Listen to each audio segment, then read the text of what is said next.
नमस्कार साथियों, हमारे इस डिजिटल प्लेटफॉर्म पर एक बार फिर से आपका स्वागत है पाठशाला पर।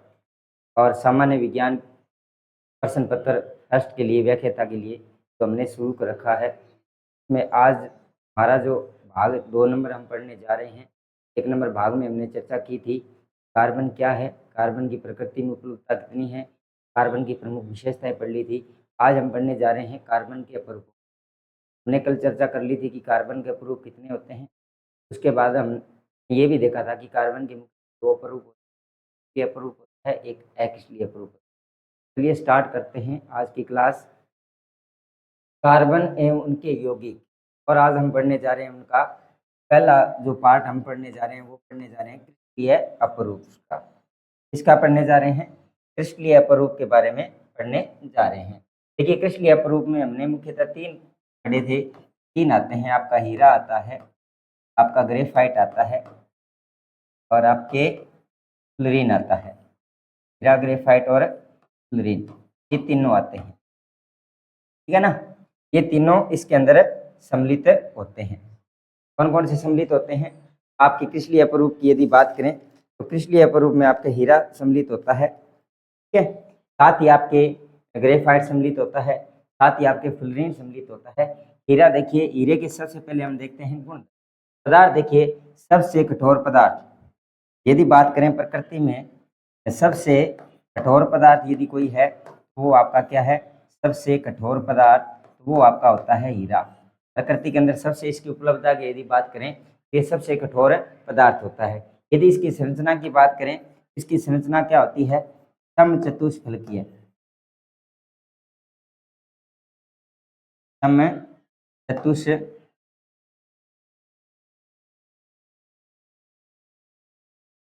समचतुष्फलकीय संरचना होती है। समचतुष्फलकीय संरचना में देखिए जो एक कार्बन है, ये कार्बन 4 अन्य कार्बन से जुड़ा होता है। 4 अन्य कार्बन से जुड़ा होता है और 4 अन्य कार्बन से जुड़कर एक विशेष प्रकार की संरचना का जो निर्माण किया जाता है ना।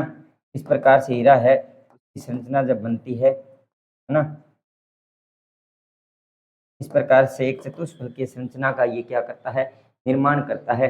हीरे के बारे में बहुत बार प्रश्न आता है और कौन सी इंपॉर्टेंट चीज है, एक तो ध्यान रखना इसकी संरचना से प्रश्न पूछता है। हीरे की संरचना आपकी कैसी होती है? सबसे कठोर पदार्थ होता है, समचतुष्फलकीय संरचना होती है। चलिए नेक्स्ट इसकी विशेषता देखते हैं। देखिए विद्युत एवं उष्मा, विद्युत एवं उष्मा। देखिए विद्युत एवं उष्मा का ये कुचालक होता है। क्या होता है? विद्युत एवं उष्मा का कुचालक होता है। क्या होता है? कुचालक होता है। कुचालक होने का मुख्य कारण क्या होता है? इसके कुचालक होने का मुख्य कारण होता है इसकी संरचना। इसकी संरचना, मुख्य कारण क्या होता है? इसकी संरचना। इसकी संरचना क्या होती है? समचतुष्फलकीय। इसकी संरचना क्या होती है? समचतुष्फलकीय। और समचतुष्फलकीय संरचना होने के कारण इसमें क्या नहीं होते? मुक्त इलेक्ट्रॉन नहीं होते हैं। मुक्त इलेक्ट्रॉन क्या होते हैं? अनुपस्थित होते हैं। मुक्त इलेक्ट्रॉन क्या होते हैं? आपके मुक्त इलेक्ट्रॉन से होते हैं वो आपके अनुपस्थित होते हैं। मुक्त इलेक्ट्रॉन अनुपस्थित होने के कारण विद्युत एवं उष्मा के क्या होते हैं? कुचालक होते हैं। क्योंकि विद्युत धारा कब प्रभावित होगी?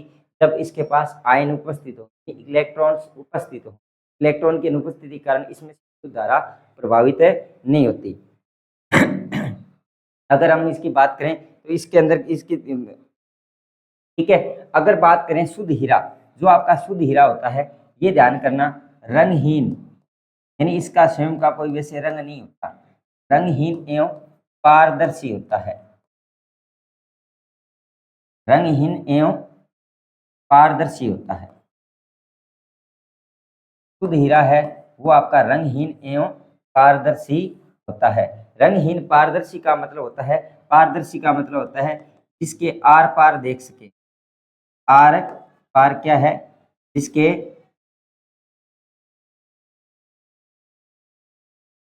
आर पार दिखाई दे।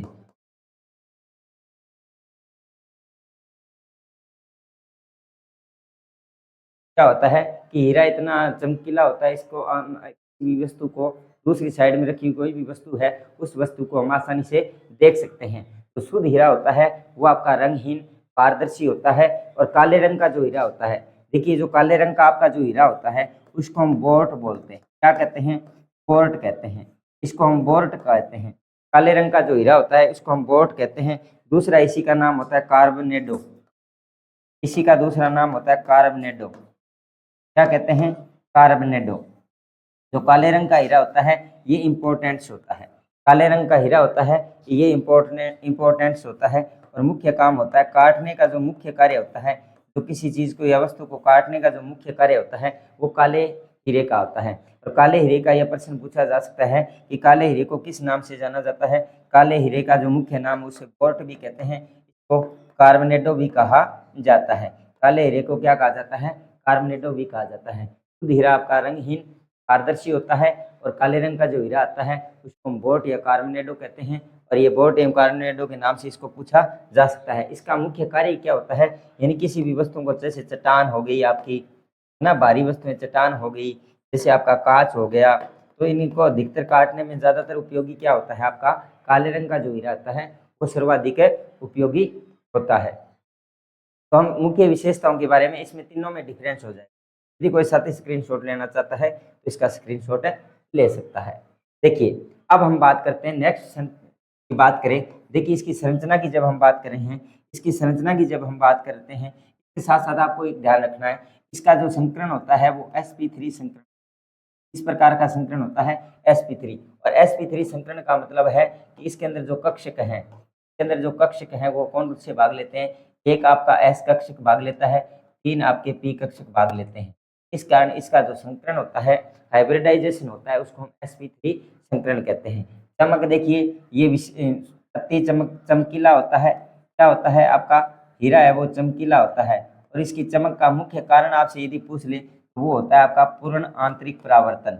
पूर्ण आंतरिक परावर्तन। पूर्ण आंतरिक परावर्तन, इस पर विशेष प्रकार की जो चमक होती है वो किसके कारण से होती है? वो होती है पूर्ण आंतरिक परावर्तन। और इस पर मैं मोस्ट इंपोर्टेंट लगा रहा हूँ भाई, ये प्रश्न बहुत बार पूछा जा चुका है कि हीरे में चमक का मुख्य कारण क्या होता है? पूर्ण आंतरिक परावर्तन के कारण हीरा चमकता है। किसके कारण से चमकता है? पूर्ण आंतरिक परावर्तन। तो ये प्रश्न आपसे पूछा जा सकता है कि हीरे में विशेष कारण क्या होता है? पूर्ण आंतरिक परावर्तन के कारण चमकता है। देखिए इसका सापेक्षिक घनत्व की यदि बात करें तो 3.52 होता है, और यदि इसके अपवर्तनांक की बात करें तो 2.41 होता है। ठीक है ना। इनका गलनांक लगभग 3550 डिग्री सेंटीग्रेड होता है, 50 डिग्री सेंटीग्रेड होता है। यदि क्वथनांक की बात करें तो ये 4830 डिग्री सेंटीग्रेड के लगभग इसका क्या होता है? आपके गलनांक होता है। जब हम बात कर रहे हैं संकरण की, हाइब्रिडाइजेशन की, तो यानी कक्षक बनाने की जब बात होती है तो ये एक s कक्षक और 3 p कक्षक भाग लेते हैं, और इसका जो संकरण हो जाता है वो आपका sp3 संकरण हो जाता है।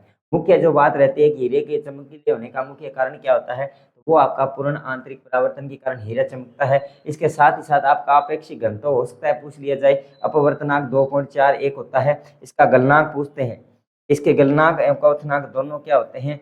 उच्च होते हैं। ये ध्यान रखना, गलनांक एवं क्वथनांक दोनों ही क्या होते हैं? आपके उच्च होते हैं। तो हीरे के गलनांक एवं क्वथनांक क्या होते हैं? उच्च होते हैं। ठीक है, तो इसको भी आप विशेष तौर से ध्यान रख सकते हो। साथ ही साथ स्क्रीनशॉट अगर कोई लेना चाहे तो ले सकते हैं। नेक्स्ट देखिएगा, जब हम बात करें रंग की, देखिए हीरे के रंग की बात करते हैं तो ये आपका सफेद भी होता है ना, आपका गुलाबी भी होता है, अलग अलग रंगों में मिल जाएगा आपको। ठीक है, आपका काला रंग, काले रंग का भी होता है ना। तो अलग अलग रंगों में देखने को आपको अलग अलग रंग के हीरे देखने को मिल सकते हैं। वास्तविकता में यदि आपसे इस रंग की बात करें तो वास्तविकता में ये रंगहीन होता है। वास्तविकता में यदि हम बात करें इसका कोई रंग नहीं होता, लेकिन इसको रंग प्रदान किया जाता है, रंगहीन होता है। यदि वास्तविकता में इसकी बात करें तो ये रंगहीन होता है। यदि इसकी प्रकृति की बात करें तो ये समदेशिक प्रकृति का होता है। ऐसी प्रकृति होती है, समदेशिक प्रकृति का होता है। ऐसी प्रकृति का होता है, समदेशिक प्रकृति का होता है। यदि इसके बंद कोण की बात करें तो ये 109 डिग्री और 28 मिनट का इसके अंदर क्या होता है? इसके बंद कोण का मान होता है। देखिए संश्लेषण, इसके संश्लेषण की जब हम बात करते हैं, कार्बन के शुद्ध रूप को देखिए जब संश्लेषण करते हैं, इसका संश्लेषण क्या करते हैं? कार्बन के शुद्ध रूप को जब हम उच्च ताप एवं दाब, उच्च ताप एवं दाब के द्वारा हम इसको क्या करते हैं, संश्लेषण करते हैं। उच्च ताप एवं दाब पर उपचारित करके, ताप पर उपचारित करके हम इसका क्या करते हैं, संश्लेषण कर लेते हैं। ये भी इंपॉर्टेंट बात है, ध्यान रखना। ये भी इंपॉर्टेंट बात क्यों है, क्योंकि देखिए ये प्रश्न पूछा जा सकता है। देखिए उच्च ताप एवं उच्च दाब को आपको अच्छे से याद रखना है कि हीरे का अति शुद्ध रूप है या हीरे का संश्लेषण है वो कैसे होता है। तो कार्बन के शुद्ध रूप को जब हम उच्च ताप एवं दाब के लगाकर उसका उपचारित करते हैं तो हमें शुद्ध हीरा प्राप्त होता है। तो कार्बन के शुद्ध रूप के रूप में यदि आपसे प्रश्न कार्बन का शुद्ध रूप क्या है, तो कार्बन का शुद्ध रूप हीरा आपका एक कार्बन का क्या है, शुद्ध रूप है। साथ ही साथ इसके कुछ उपयोग हैं वो पूछे जाते हैं। देखिए रंगहीन हीरा है वो आपके आभूषण बनाने में, विभिन्न प्रकार के रत्न आभूषण जो हम बनाते हैं उन रत्न आभूषणों में क्या है, आपके हीरे का उपयोग किया जाता है। इसके साथ मैंने जो काले हीरे की बात की थी, तो मैंने काले हीरे की बात की थी। काले हीरे का मुख्य काम क्या होता है, कांच को काटने में, चट्टानों को तोड़ने में एवं उनमें छेद करने में, छिद्रों का पता लगाने में भी क्या है, हीरे का उपयोग करते हैं। चट्टानों को छिद्र बनाने के अंदर उसमें छोटे छोटे छिद्र करने में भी हीरे का उपयोग होता है। इसके अलावा ये अपघर्षक के रूप में कार्य आता है,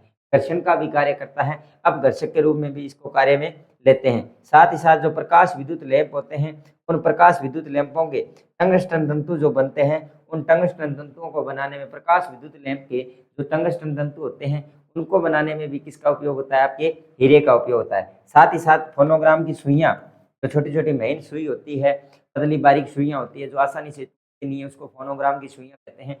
उनमें भी किसका उपयोग किया जाता है, जो सामान्य सुई और फोनोग्राम की सुई है, जो फोनोग्राम की सुइयां बनती है अत्यंत बारीक छिद्रों को अत्यंत बारीक छिद्र करने के लिए तैयार की जाती है और इसको हम फोनोग्राम की सुइयां बोलते हैं। और ये किसके द्वारा बनती है, तो ये भी स्टार वाला प्रश्न है, फोनोग्राम की सुइयां किसके द्वारा निर्मित होती है, तो आपके हीरे के द्वारा फोनोग्राम की सुइयां है। साथ ही साथ जो पत्थरों पर पॉलिश की जाती है, विभिन्न प्रकार के रंगीन पत्थर तैयार किए जाते हैं, उन पर पॉलिश करने में भी क्या आता है, हीरा आपके मुख्य रूप से उपयोगी होता है।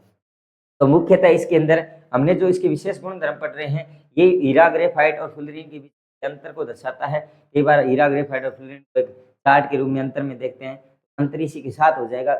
हम तीनों को अलग अलग पार्ट के रूप में पढ़ रहे हैं। तो हीरा सबसे इंपॉर्टेंट है। हीरे से ज्यादा प्रश्न कहाँ से आने के चांसेस है, एक तो इसकी चमक वाला प्रश्न ज्यादातर पूछा जाता है, इसमें चमक होने का कारण क्या होता है, पूर्ण आंतरिक परावर्तन होता है। साथ ही साथ इसके बंद कोण का जो मान है वो आपको इंपॉर्टेंट्स के रूप में ध्यान रखना है। साथ ही साथ इसकी संरचना विद्युत एवं ऊष्मा का क्या होता है, ये कुचालक होता है। क्यों होता है, क्योंकि कार्बन है वो भी स्वयं विद्युत एवं ऊष्मा का कुचालक होता है, क्योंकि संरचना होने के कारण इसमें इलेक्ट्रॉन नहीं होते। ये चीज भी आपसे पूछी जा सकती है। साथ ही साथ ये कार्बन का शुद्ध रूप है, शुद्ध रूप में इसको कैसे प्राप्त करते हैं, उच्च ताप उच्च दाब पर इसको उपचारित करके इसको प्राप्त किया जाता है। ये चीज आपको विशेष तौर से क्या है, ध्यान में रखनी है। ठीक है, यदि कोई, चलिए अब नेक्स्ट देखते हैं। ये हो गया आपका हीरा। नेक्स्ट देखिए, नेक्स्ट हम जो बात करने जा रहे हैं ग्रेफाइट की। नेक्स्ट हम बात करने जा रहे हैं ग्रेफाइट की। देखिए जब हम बात कर रहे हैं ग्रेफाइट की, देखो ग्रेफाइट है, ये ग्रेफो शब्द से बना है। किस शब्द से बना है, ग्रेफो, ग्रेफो शब्द से बना है। एक ग्रीक शब्द होता है ग्रेफो, एक ग्रीक शब्द होता है ग्रेफो। ग्रेफो से किसका निर्माण हुआ है, आपके ग्रेफाइट का निर्माण होता है, जिसको हम बोलते हैं काली स्याही बोल देते हैं या काला रंग बोल देते हैं। ग्रेफो शब्द काली चट्टान बोल देते हैं। और इसको देखिए अन्य किस नाम से जाना जाता है, इसी को काला शीशा भी कहते हैं, इसी को काला शीशा भी कहते हैं, प्लू मैंगो भी कहते हैं, प्लू टेगो भी बोलते हैं, प्लू मैंगो भी बोलते हैं। साथ ही साथ इसको लेड पेंसिल भी कहा जाता है, साथ ही साथ इसको लेड पेंसिल भी कहा जाता है। और दूसरी बात यदि हम बात करें तो ये देखिए हीरे की तुलना में मुलायम एवं ठोस पदार्थ होता है। हीरे की तुलना में ये मुलायम, ठोस या हम कह सकते हैं थोड़ा सा भंगुर प्रकृति का होता है। थोड़ा सा किस प्रकृति का होता है, ये भंगुर प्रकृति का होता है। इनकी जो प्रकृति है वो थोड़ी सी क्या होती है, भंगुर होती है। यानी हीरे की तुलना में ये थोड़ा सा क्या होता है, मुलायम और भंगुर प्रकृति का होता है, क्योंकि इनके गलनांक और क्वथनांक हीरे की तुलना में थोड़े कम होते हैं। चमक की बात करें तो इस पर विशेष प्रकार की चमक पाई जाती है। ये भी चमकीला होता है, ये भी क्या होता है आपके चमकीला होता है। साथ ही साथ यदि हम बात करें संरचना की, देखिए हीरे की तुलना में ग्रेफाइट की संरचना होती है वो क्या होती है, षटकोणीय संरचना होती है। षटकोणीय षटकोणीय परतदार संरचना होती है, परतदार संरचना होती है। षटकोणीय परतदार संरचना का मतलब है कि एक कार्बन के साथ तीन अन्य कार्बन एक कार्बन के साथ तीन अन्य कार्बन जुड़कर एक परतदार संरचना का क्या करते हैं, निर्माण करते हैं। एक परतदार संरचना का निर्माण करते हैं, एक परतदार संरचना का निर्माण करते हैं। इस प्रकार की संरचना बनती है, इस प्रकार की संरचना बनती है इनकी भी।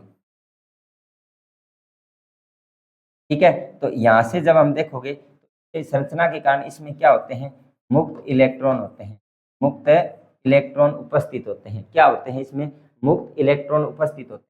इस कारण ये क्या होते हैं, एकमात्र अपवाद है इसका विद्युत एवं उष्मा का सुचालक होता है। विद्युत एवं उष्मा का क्या होता है, ये सुचालक होता है। क्या होता है, सुचालक होता है। कारण क्या है, कारण है मुक्त इलेक्ट्रॉन। किसमें, इसकी जो संरचना है, इसकी संरचना में क्या पाए जाते हैं, आपके मुक्त इलेक्ट्रॉन उपस्थित होते हैं। और मुक्त इलेक्ट्रॉनों की उपस्थिति के कारण जो आपका ग्रेफाइट है वो विद्युत का क्या होता है, सुचालक होता है। और बार बार यही प्रश्न आपसे पूछे जाते हैं, यदि ग्रेफाइट की बात करें तो ग्रेफो शब्द को याद रखना है। इसके साथ साथ आपको ध्यान रखना है इसकी जो संरचना होती है वो षटकोणीय परतदार संरचना होती है। और एकमात्र अपवाद है कार्बनिक यौगिक होते हुए भी विद्युत एवं उष्मा का हमेशा क्या होता है, ये सुचालक होता है। और सुचालकता का इसके अंदर कारण क्या होता है कि इसकी संरचना के अंदर मुक्त इलेक्ट्रॉन उपस्थित होते हैं। ये चीज आपसे पूछी जाती है। मुलायम, ठोस और भंगुर होता है, चमकीला होता है, संरचना कैसी होती है, षटकोणीय परतदार संरचना होती है। सुचालकता की हमने बात की तो ये विद्युत एवं उष्मा का क्या होता है, अच्छा चालक होता है। इसमें से विद्युत धारा प्रभावित होती है। और ये प्रश्न आपसे पूछा जा सकता है। ठीक है, ये प्रश्न आपसे पूछा जा सकता है। साथ ही साथ देखिए यदि हम इसकी बात करें, यदि इसके रंग की बात करें तो देखिए रंग, यदि हम रंग की बात करें तो ये रंग है इसका काला एवं धूसर रंग का होता है। काला एवं धूसर रंग का होता है, दूसरे रंग का होता है। गलनांक एवं क्वथनांक की यदि बात करें तो ये क्या होते हैं, हीरे से कम होते हैं, हीरे से कम। इनके गलनांक या क्वथनांक है वो हीरे से क्या होते हैं, कम होते हैं भाई, हीरे से कम होते हैं। इसका मतलब ये है इनके गलनांक या क्वथनांक है वो 2500 डिग्री सेंटीग्रेड से 3000 डिग्री सेंटीग्रेड तक होते हैं। 2500 डिग्री सेंटीग्रेड से लेकर 3000 डिग्री सेंटीग्रेड से तक होते हैं। यदि इसके अंदर संकरण की बात करें तो इसमें sp2 संकरण होता है। sp2 संकरण का मतलब एक s और आपके 2 p कक्षक इसके अंदर भाग लेते हैं। इसकी संरचना में जब हाइब्रिडाइजेशन की बात करते हैं, संकरण की जब हम बात करते हैं तो इसका संकरण है वो क्या होता है, sp2 संकरण होता है। संकरण इसका क्या होता है, sp2 संकरण होता है। यदि घनत्व की बात करें तो इसका घनत्व 2.2 होता है। और अपवर्तनांक की बात करें 1.7 इसका अपवर्तनांक होता है। ग्रेफाइट की संरचना, साथ ही साथ इसमें ध्यान दीजिए, देखिए इसमें तो आपका लेड होता है, क्योंकि लेड पेंसिल इसको बोलते हैं, क्या बोलते हैं, लेड पेंसिल बोलते हैं। और लेड पेंसिल का मतलब है, कई बार पूछा जाता है इसके अंदर जो लेड होता है यानी कि जो पीबी है, इस पीबी की मात्रा पूछ लेते हैं। पीबी की जो मात्रा है, पीबी की मात्रा है वो क्या होती है, आपकी मात्रा है वो 0% होती है। यानी इसमें लेड 0% होता है, केवल लेड पेंसिल बोला जाता है। और ये प्रश्न भी आपसे पूछा जा चुका है कि इस लेड पेंसिल के अंदर लेड की मात्रा कितनी होती है। तो ध्यान रखना, क्योंकि इसको लेड पेंसिल बोलते हैं, लेड पेंसिल बनाने में उपयोगी होता है। लेकिन इसके अंदर क्या होता है, जब लेड पेंसिल बनती है लेकिन लेड इसके अंदर स्वयं के अंदर जो लेड की मात्रा है वो 0 यानी 0% होती है। साथ ही साथ यदि हम उपयोग की बात करें तो ये इंपॉर्टेंट है, क्रूशिबल के रूप में उपयोग किया जाता है। यानी जो आपकी धातुएं हैं उन धातुओं को जब गलाते हैं, धातुओं को गलाने के रूप में क्रूशिबल के रूप में इसका क्या किया जाता है, क्रूशिबल के रूप में इसका उपयोग किया जाता है। साथ ही साथ शुष्क शेलों के अंदर जो आपके सेल होते हैं शुष्क शेल, उन शुष्क शेलों के अंदर किसका प्रयोग किया जाता है, ग्रेफाइट का। और सबसे इंपॉर्टेंट यानी 3 स्टार वाला जो प्रश्न पूछा जाता है वो क्या पूछा जाता है कि परमाणु भट्टी में रिएक्टर के रूप में इसका क्या करते हैं, उपयोग किया जाता है। यानी कि भारी जल, इसके अलावा देखिए परमाणु भट्टी के अंदर एक बात करूं तो भारी जल का भी प्रयोग होता है, भारी जल का भी प्रयोग होता है जिसको हम D2O बोलते हैं।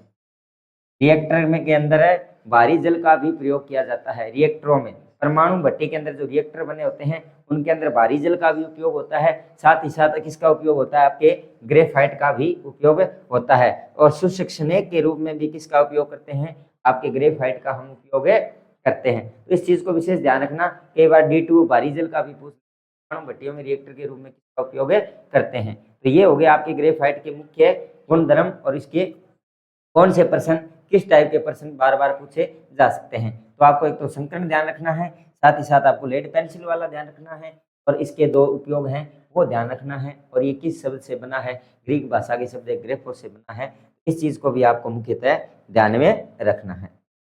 चलिए नेक्स्ट देखिएगा, नेक्स्ट बात कर रहे हैं फुलरेन की। देखिए फुलरेन है, उस फुलरेन को हम C60 भी बोलते हैं। C60 का मतलब ये है कि जो फुलरेन की संरचना होती है, जब हम फुलरेन की संरचना की बात करेंगे, इसकी एक गुंबददार संरचना होती है, इस कारण इसको गुंबद भी बोलते हैं। फुटबॉल या वॉलीबॉल की जैसी संरचना होती है, इसलिए इसको बक्की बॉल भी कहते हैं। और इसकी खोज किसने की थी, बकमिस्टर फुलरेन ने की थी, और उसी के नाम पर इसका नाम क्या पड़ गया, बकमिस्टर फुलरेन पड़ गया। ठीक है ना, क्या नाम पड़ गया, बकमिस्टर फुलरेन। आपसे यदि पूछे कि सर्वाधिक शुद्धतम रूप कौन सा है, अगर आपसे क्रिस्टलीय रूप का सर्वाधिक शुद्धतम रूप पूछे तो क्या पूछा जाएगा, फुलरेन का। यदि कार्बन का सर्वाधिक शुद्धतम रूप पूछे तो आपका हो जाएगा हीरा। अगर आपसे पूछे क्रिस्टलीय रूप की यदि सर्वाधिक शुद्धतम रूप पूछे तो आपका क्या हो जाएगा, फुलरेन।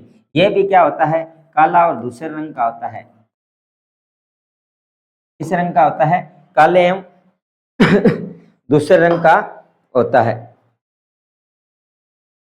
अधिकतर अगर देखें तो देखिए इसमें दूसरा रंग ही देखने को मिलेगा ज्यादातर। यानी किस रंग के होते हैं, दूसरे रंग के, हल्का काला, ठीक है, हल्का काला, और आपका क्या हो जाएगा, दूसरा रंग। जब हम इसकी संरचना की बात करते हैं तो इसकी संरचना क्या होती है, वॉलीबॉल,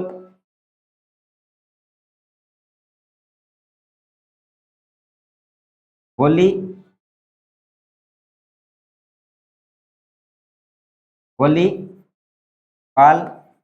या फुटबॉल की तरह, ठीक है। साथ ही क्या होती है,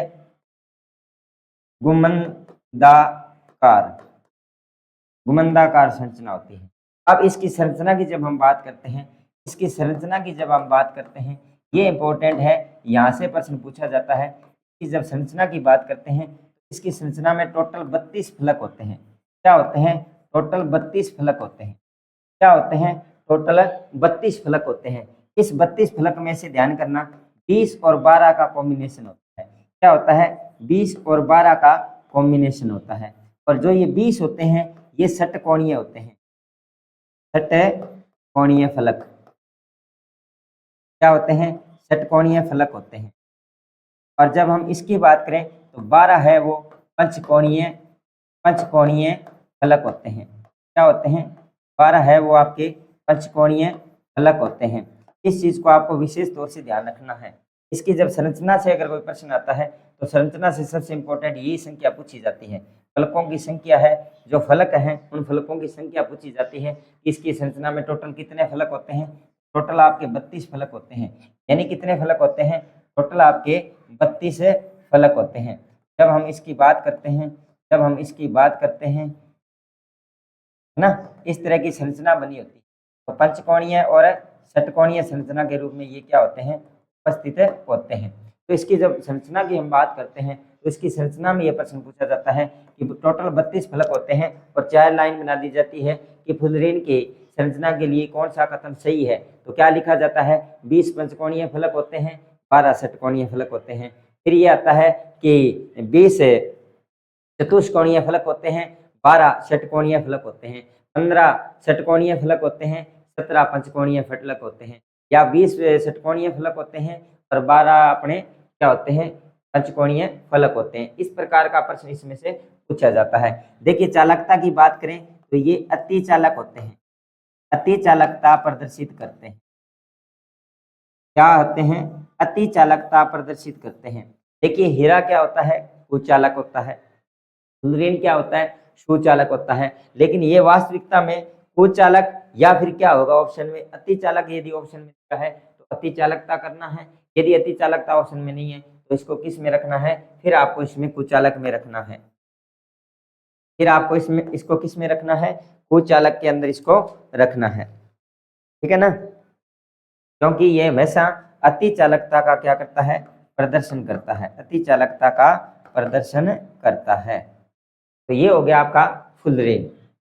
तो फुलरेन की मुख्य विशेषता है शुद्धतम रूप, रंग हल्का काला या मुख्यतः धूसर रंग का होता है, वॉलीबॉल फुटबॉल या घुमदाकार संरचना होती है। इसकी संरचना में टोटल 32 फलक होते हैं, जिसमें 20 षटकोणीय और 12 पंचकोणीय फलक होते हैं।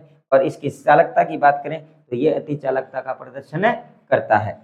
चलिए नेक्स्ट देखिए इसकी और चीजें। इसकी संरचना हमने जो बात कर ली, इसकी संरचना के अंदर हमने जो बात की थी, तो टोटल हमने क्या बात कर ली, इसकी संरचना है वो क्या सी होती है, बकमनिस्ट फुलरेन ने बताया था कि इसके अंदर टोटल 32 फलक होते हैं और 32 फलकों में से 30 और 12 फलक क्या होते हैं, ये षटकोणीय होते हैं ना, और ये पंचकोणीय होते हैं। ये चीज हमने इसकी संरचना में पढ़ी। ये संरचना किसके समान होती है। अब देखिए इसके मुख्य जो उपयोग होते हैं वो क्या होते हैं, जो आपके बैटरियों के इलेक्ट्रोड बने होते हैं, यानी कि जो आपके कैथोड एवं एनोड जो बने होते हैं, कैथोड एवं एनोड जो बनाए जाते हैं बैटरियों के, उसमें सबसे ज्यादा किसका प्रयोग किया जाता है, आपके फुलरेन का प्रयोग किया जाता है। साथ ही साथ ये विक्रियाओं के कुछ विक्रियाओं को संपन्न कराने में यानी कि कैटालाइज यानी उत्प्रेरक के रूप में भी क्या है, कार्य करते हैं। और सबसे इंपॉर्टेंट इसका उपयोग क्या होता है, आणविक बॉल बेरिंग के रूप में, आणविक बॉल बेरिंग के रूप में छोटी छोटी जो गोलियां बनती है, जो हम बेरिंग लेके आते हैं, जो हम बेरिंग लेके आते हैं, उन बेरिंगों के अंदर, उन बेरिंगों के अंदर जो छोटी छोटी गोलियां उपयोग में ली जाती है, उन छोटी छोटी गोलियां यानी घर्षण को कम करने के लिए इन गोलियों का उपयोग क्या करता है, लुब्रिकेट्स मिलाया जाता है। और ये क्या करती है, घर्षण को कम करने के लिए क्या करती है, घर्षण को कम करने के लिए क्या करती है, ये छोटी छोटी गोलियां इसके अंदर उपस्थित होती है, घर्षण को कम करती है, घर्षण कम करने में उपयोग में लेते हैं। तो जो बॉल बेरिंग बनते हैं, उन आणविक जो बॉल बेरिंग होते हैं, उन आणविक बॉल बेरिंग के अंदर सबसे ज्यादा उपयोग किया जाता है, तो आपके सबसे ज्यादा उपयोग किया जाता है किसका, तो वो हो जाएगा आपके फुलरेन का। किसका उपयोग करते हैं, फुलरेन का। इसका उपयोग किया जाता है, आपके फुलरेन का उपयोग सबसे ज्यादा किया जाता है। और ये किस काम में आते हैं, स्नेक के रूप में भी इसको क्या है, फुलरेन का उपयोग करते हैं। हीरा, ग्रेफाइट और फुलरेन ये तीनों आपके क्या है, क्रिस्टलीय अपरूप होते हैं, और तीनों से छोटा प्रश्न सामान्य प्रश्न है वो बनकर आ सकता है। तो ये तो हो गया आपके तीनों के तीनों किसके रूप हो गए, क्रिस्टलीय अपरूप। इनकी प्रकृति अगर दोनों की बात करें, फुलरेन और ग्रेफाइट दोनों की प्रकृति क्या होती है, समदेशिक होती है, समदेशिक प्रकृति होती है, समदेशिक प्रकृति के होते हैं। चलिए नेक्स्ट देखिएगा, नेक्स्ट हम बात करते हैं अक्रिस्टलीय अपरूप। और अक्रिस्टलीय जितने भी अपरूप हैं उनकी प्रकृति कैसी होती है, उनकी प्रकृति क्या होती है, विषमदेशिक होती है। उनकी प्रकृति क्या होती है, विषमदेशिक प्रकृति के होते हैं, विषमदेशिक प्रकृति के होते हैं। किस प्रकृति के होते हैं, आपके विषमदेशिक प्रकृति के होते हैं। किस प्रकृति के होते हैं, विषमदेशिक प्रकृति के होते हैं। जब हम कोयले की बात करें तो कोयला लगभग हजारों वर्ष पूर्व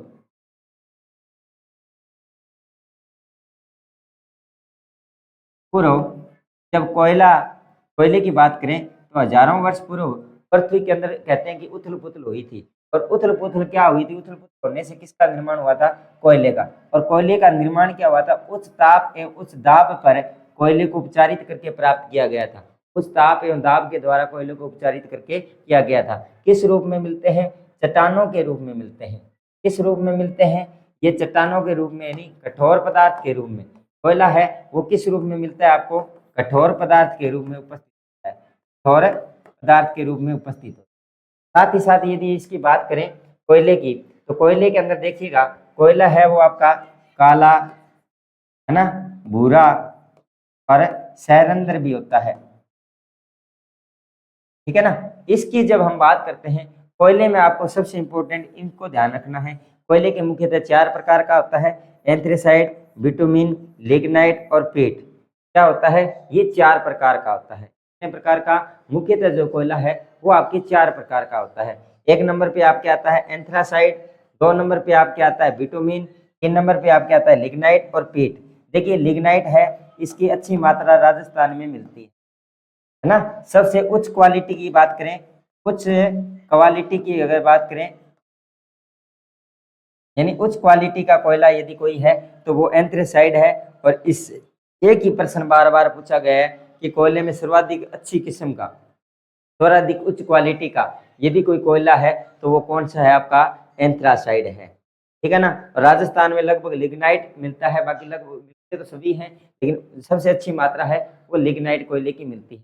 साथ ही साथ जब हम बात करते हैं एंथ्रेसाइड, बिटुमिन, लिग्नाइट और पीट की, तो देखिए जब हम यहाँ से यहाँ तरफ जाते हैं तो कार्बन की प्रतिशत मात्रा, ध्यान दीजिएगा, ये 90 से 94% मात्रा है वो किस में होती है, आपके एंथ्रेसाइड में। कार्बन की लगभग 90 से 94% मात्रा किस में मिलती है, एंथ्रेसाइड में। 80 से 86% मात्रा है वो किस में मिलती है, बिटुमिन में। किस में मिलती है, बिटुमिन्स में। इसके बाद यदि हम बात करें तो ध्यान करना, लगभग 60 से 70% यदि मात्रा, और कहीं न कहीं आपको 67% मात्रा देखने को मिल जाएगी, वो आपकी किस में मिलती है, लिग्नाइट में। फिर यदि हम बात करें तो 50 से 60% की जो मात्रा है वो किस में मिलती है, 50 से 60% मात्रा है वो आपके पीट में मिलती है। यह हो गया आपका एंथ्रासाइड, ये हो गया आपका बिटुमिन, ये लिग्नाइट और पीट। इनकी यदि कार्बन की प्रतिशत मात्रा के आधार पर देखें तो सर्वाधिक कार्बन की मात्रा ये होती है, धुआं सबसे कम और ये सबसे ज्यादा। धुआं सबसे ज्यादा किससे निकलता है, तो धुआं सबसे ज्यादा पीट से निकलता है, क्योंकि कार्बन की मात्रा कम होती है, धुआं ज्यादा देता है। यदि हम बात करें ईंधन की, यदि हम बात करें ईंधन की, तो ईंधन की उच्च क्वालिटी किसमें होता है, उच्च ईंधन या दक्षता, दहन की दक्षता। अब देखना, दहन दक्षता की यदि बात करें, दहन दक्षता, दहन दक्षता की बात करें, यानी जलाने में सर्वाधिक उपयोगी है, तो वो आपका कौन सा होता है, लिग्नाइट। और इसकी दक्षता है वो सबसे कम होती है। ईंधन उच्च क्वालिटी का होता है, ये निम्न क्वालिटी का ईंधन इसके अंदर मिलता है। तो यहाँ से सिंपल सा प्रश्न पूछ लेते हैं और आपसे तीनों चारों में से ये पूछ लेते हैं कि सबसे ज्यादा कार्बन की मात्रा किसमें होती है, तो सबसे ज्यादा कार्बन की मात्रा है वो आपके एंथ्रेसाइड में होती है। और उसके बाद 80 से 86% ये बिटुमिन में होती है। लिग्नाइट में 60 से 70 यानी 67% और 50 से 60% यानी सबसे कम मात्रा किसमें होती है। यदि धुआं है वो सबसे कम धुआं कौन देता है, आपका लिग्नाइट देता है, और सबसे अधिक कौन देता है, आपका पीट देता है। इसके अलावा यदि बात करें उच्च दहन क्षमता, यानी जलाने पर, जलाने की जो उच्च क्षमता है वो किसकी होती है, लिग्नाइट की होती है। जलाने पर अच्छी ईंधन क्षमता किसकी कम होती है, वो आपके पेट की होती है। तो कोयले से ये 4 प्रश्न ज्यादातर पूछे जाते हैं, और सबसे ज्यादा बार प्रश्न पूछा गया है तो वो आपका एंथ्रेसाइड का ही पूछा गया है। एंथ्रेसाइड का ही प्रश्न बार बार आपसे रिपीट किया जाता है। तो इसलिए अपरूप की प्रकृति कैसी होती है, विषमदेशिक प्रकृति के होते हैं। इस प्रकृति के होते हैं, ये आपके विषमदेशिक प्रकृति के होते हैं, और आपके कोयले से ये प्रश्न पूछे जा सकते हैं, ठीक है।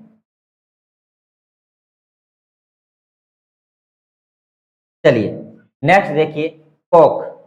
कोक भी क्या है, आपका अक्रिस्टलीय अपरूप है। इस कोक को धुआं रहित कोयला कहते हैं, यानी इसके अंदर धुआं नहीं होता। कार्बन की मात्रा कितनी होती है, 80 से 85% होती है। कोक एक प्रकार का कोयला ही होता है जिसके अंदर धुएं की मात्रा कम होती है।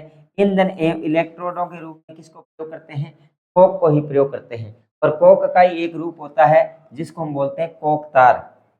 कोक का ही एक रूप होता है जिसको हम बोलते हैं कोल तार। एक गाढ़ा द्रव होता है जिसको लुक के रूप में, यानी कि सड़क निर्माण में, सड़क निर्माण में किसका प्रयोग करते हैं।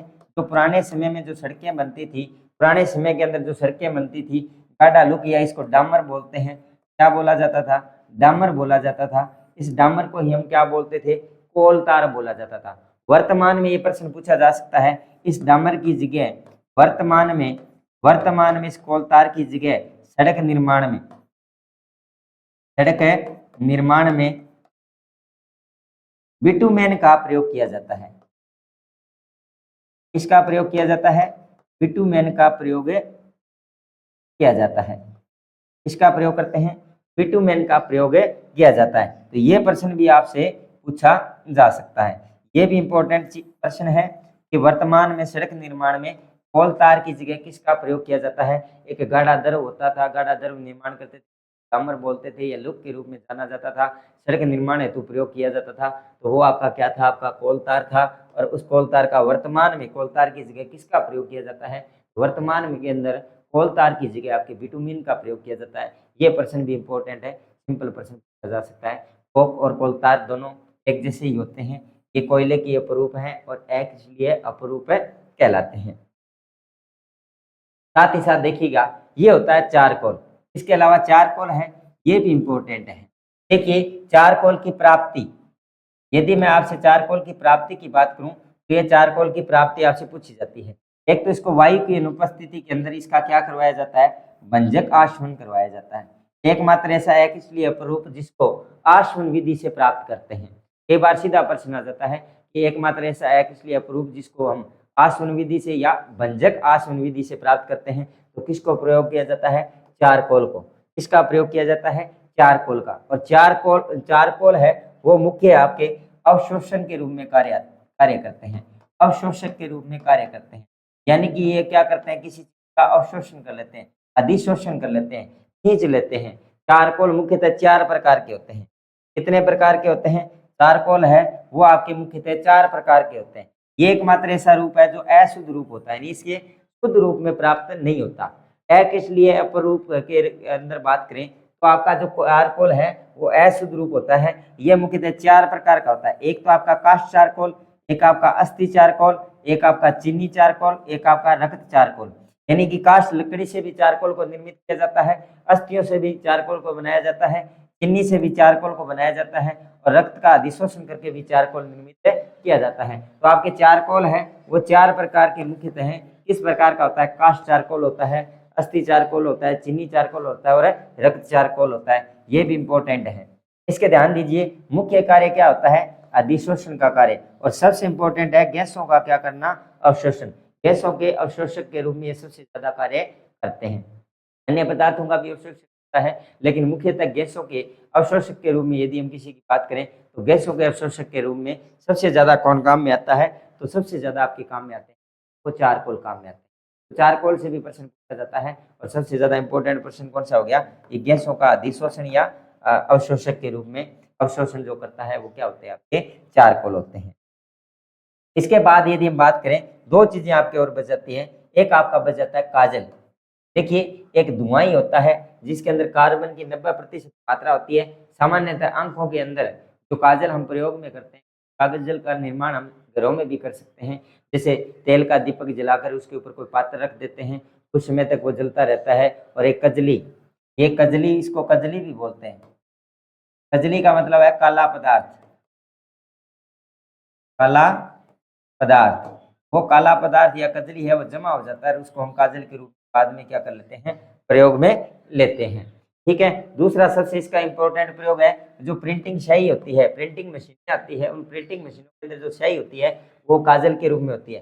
और विभिन्न प्रकार की जो बूट पॉलिश है, जैसे बूट पॉलिश, तो पॉलिश करने के लिए जो स्याही काम में लेते हैं बूट वगैरह में, वो किसकी बनी होती है, इसकी कार्बन के एक्सली अपरूप काजल की बनी होती है। इसके साथ साथ आपको एक विशेष और ध्यान रखना है, कार्बन ब्लैक या कार्बन का चूर्ण, ये भी क्या होता है, कार्बन का एक्सली अपरूप होता है जिसके अंदर लगभग 99% कार्बन होता है। काली स्याही के रूप में ये उपस्थित होता है। ठीक है, काली स्याही के रूप में। अगर इसके उपयोग की बात करें तो सबसे ज्यादा उपयोग जो फोटोकॉपी की मशीनें होती हैं, उन फोटोकॉपी की मशीनों के अंदर जो उपयोग करते हैं, फोटोकॉपी मशीन के अलावा आप देखिएगा क्या है, जो सौंदर्य प्रसाधन होते हैं, सौंदर्य प्रसाधन की विभिन्न प्रकार की जो वस्तुएं उनमें, इसके अलावा देखिए प्रिंटर, जो आपका प्रिंटर होते हैं, उन प्रिंटरों के अंदर भी स्याही के रूप में इसका प्रयोग किया जाता है।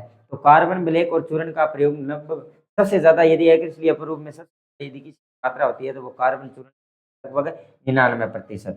ठीक है, काली स्याही के रूप में जाना जाता है फोटोकॉपी की मशीनों में और सौंदर्य प्रसाधन की विभिन्न प्रकार की वस्तु के उपयोगी आता है, इसका उपयोग करते हैं। आज का जो हमारा जो मुख्य चैप्टर था उसके अंदर हमने क्या पढ़ा है, उसके अंदर हमने कार्बन के क्रिया और अक्रिय अपरूपों के बारे में कुछ जानकारी, सामान्य जो जानकारी है वो प्राप्त की है। और यहाँ से देखिए एक छोटा प्रश्न, सिंपल सा प्रश्न बन जाने के चांसेस रहते हैं। एक थ्योरी टाइप का प्रश्न आता है और सीधा प्रश्न के बारे में पूछ लिया जाता है। देखिए अक्रिय अपरूप की तुलना में क्रिस्टलीय अपरूप से प्रश्न आने के ज्यादा चांसेज होते हैं और कई बार अक्रिय अपरूप से भी प्रश्न। तो एक प्रश्न पहला तो ये बनता है कि कौन क्रिस्टलीय अपरूप है, कौन क्रिस्टलीय अपरूप नहीं है। यदि दूसरा सबसे शानदार, यदि इस चैप्टर से है तो वो पूछते हैं कार्बन अपने हीरे की चमक का मुख्य कारण क्या होता है, वो प्रश्न पूछा जाता है। तीसरा इसमें सबसे मुख्य प्रश्न पूछा जाता है ग्रेफाइट से, क्योंकि ग्रेफाइट एक अपवाद है जो विद्युत का क्या होता है, सुचालक होता है। सुचालकता का कारण पूछ सकते हैं, क्या पूछ लेते हैं कार्बन के ऐसे अपरूप का नाम बताइए जो विद्युत का क्या होता है, सुचालक होता है। कई बार प्रश्न दे देते हैं क्रिस्टलीय या फिर ग्रेफाइट, फुलरिन और हीरा, या चार ऑप्शन बना के जा सकता है। इसके अलावा सबसे ज्यादा अगर प्रश्न पूछे जाते हैं तो वो चारकोल का प्रश्न, सीधा सा प्रश्न आता है कि एक ऐसे अक्रिय अपरूप का नाम बताइए जो अधिशोषक या गैसों के अवशोषक कार्य करते हैं, वो क्या होता है, चारकोल। तो कई बार रक्त चारकोल का भी प्रश्न आ चुका है कि रक्त चारकोल का भी ध्यान रखना। रक्त चारकोल भी होता है, कास्ट चारकोल भी होता है, अस्थि चारकोल भी होता है और चीनी का चारकोल भी होता है। इसके साथ साथ यदि आपसे पूछे कि प्रिंटिंग मशीनों में, फोटोकॉपी में प्रिंटिंग स्याही के रूप में तो आपके काजल या कजली का प्रयोग होता है, और फोटोकॉपी की मशीनें हैं या सौंदर्य प्रसाधन की वस्तु बनाने में कार्बन के कौन से अपरूप का प्रयोग किया जाता है, कार्बन का अक्रिय अपरूप, कार्बन ब्लैक या कार्बन चूर्ण है, इसका प्रयोग किसमें किया जाता है, अक्रिय अपरूपों के, अक्रिय अपरूप के रूप में इसका प्रयोग किया जाता है। तो ठीक है, ये हो गए अपने कार्बन के क्रिस्टलीय और अक्रिय अपरूप। इसके बाद जो नेक्स्ट आपका पार्ट बचेगा वो बचता है आपके हाइड्रोकार्बन और उनके प्रकार और कार्बनिक, प्रमुख कार्बनिक यौगिक। ठीक है, तो आप सभी साथियों को एक, आप हमारे चैनल को लाइक सब्सक्राइब जरूर करें। साथ ही साथ एक छोटा सा कमेंट बॉक्स में जरूर लिखें कि आपको हमारा कंटेंट कैसा लग रहा है, आपको हमारी क्लास कैसी लग रही है। क्लास के बारे में एक छोटा सा कमेंट करें, क्लास देखें, सभी साथियों को आगे भेजें और हमें ज़रूर एक बार लिखकर कमेंट में बताएं कि हमारी क्लासें आप सभी साथियों को कैसी लग रही है। मिलते हैं एक नई क्लास के साथ, तब तक के लिए धन्यवाद। जय हिंद।